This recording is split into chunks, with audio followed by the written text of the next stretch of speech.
എല്ലാവർക്കും നഫീസ് കിച്ചണിലേക്ക് സ്വാഗതം. ഞാനൊരു സ്നാക്കുമായിട്ടാണ് വന്നിരിക്കുന്നത്. നമ്മൾ റംസാൻ സ്പെഷ്യൽ സ്നാക്കായിട്ട് ചിക്കൻ ബൈറ്റ്സ് എന്തൊക്കെയാണ് വേണ്ടെന്ന് നോക്കാം. ഒരു 2 കപ്പ് മൈദ, അതിലേക്ക് ആവശ്യത്തിന് ഉപ്പ് ചേർക്കുക, കുറച്ച് ഓയിലും കൂടി ചേർത്തിട്ട് നമ്മൾ നന്നായിട്ട് കുഴച്ച് കൊടുക്കുക. ആവശ്യത്തിന് വെള്ളം ചേർത്ത് കുഴച്ച് കൊടുക്കുക. നല്ല സ്മൂത്തായിട്ട് കുഴച്ച് കൊടുക്കുക. നല്ല സ്മൂത്ത് ഡോ റെഡി ആയിട്ടുണ്ട്. ഒരു 1/2 kg അത്ര ബോൺലെസ് ചിക്കനെ സ്ക്വയർ പീസാക്കി എടുക്കുക, ചെറിയ പീസാക്കി എടുക്കുക. അതിലേക്ക് 3 ടേബിൾ സ്പൂൺ കോൺഫ്ലവറും 1 ടേബിൾ സ്പൂൺ മൈദയും പിന്നെ കുറച്ച് പെപ്പർ പൗഡർ നിങ്ങളെ എരിവിനനുസരിച്ച് ചേർത്ത് കൊടുക്കാം. 1 ടീസ്പൂൺ ഇട്ട് കൊടുക്കാം. പിന്നെ 1 ടേബിൾ സ്പൂണ് മുളക് പൊടി,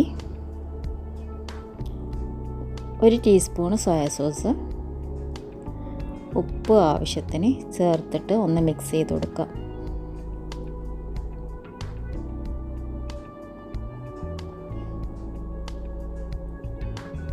അതിലേക്ക് നമ്മൾ കുറച്ച് വിനീഗർ ചേർത്ത് കൊടുക്കുക, 1 ടീസ്പൂണിൻ്റെ അത്ര. അത് നമുക്ക് നന്നായിട്ട് മാരിനേറ്റ് ചെയ്തിട്ട് 1 മണിക്കൂർ അവിടെ വെക്കുക.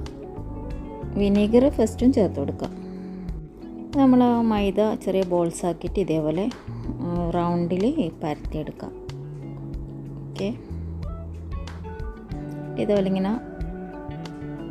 ഇതേപോലെ ഞാൻ കാണിച്ച പോലെ ഇങ്ങനെ നീളത്തിൽ കട്ട് ചെയ്തെടുക്കുക. അതിലേക്ക് ചിക്കന് 1 പീസ് എടുത്ത് വെക്കുക, ടൂത്ത് പിക്ക് കൊണ്ട് കുത്തി കൊടുക്കുക.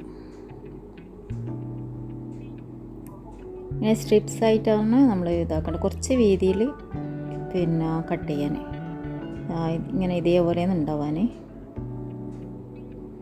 നല്ല ചൂടായ എണ്ണയിൽ ഫ്രൈ ചെയ്തെടുക്കുക. നല്ല ടേസ്റ്റ് ഉണ്ടായിരുന്നു. മക്കളൊക്കെ അടിച്ചു കഴിച്ചിരുന്നു. എന്തായാലും ഈസിയാണ്. പരത്തണം എന്നുള്ളൊരു പണിയേ ഉള്ളൂ, വേറെ കൂടുതൽ പണികളൊന്നുമില്ല.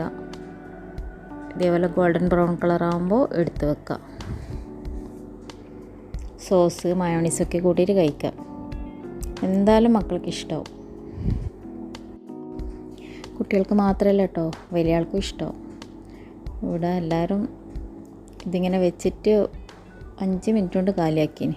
അനിയത്തിൻ്റെ മക്കളൊക്കെ ഉണ്ടായിരുന്നു അന്ന്. എല്ലാവരും നന്നായിട്ട് കഴിച്ചു. എല്ലാവരും എന്തായാലും ട്രൈ ചെയ്യുക, മാക്സിമം ഷെയർ ചെയ്യുക. എൻ്റെ ചാനൽ ഇനിയും സബ് ചെയ്യാത്തവരുണ്ടെങ്കിൽ സബ് ചെയ്യുക. നോട്ടിഫിക്കേഷന് വേണ്ടി ബെല്ലൈക്കൺ ഓൺ ചെയ്യുക. ഇൻഷാ അല്ലാഹ് ഇനി നെക്സ്റ്റ് റെസിപ്പിയുമായി കാണാം. എൻ്റെ കസിൻ സാക്കി പറഞ്ഞ റെസിപ്പിയാണിത്.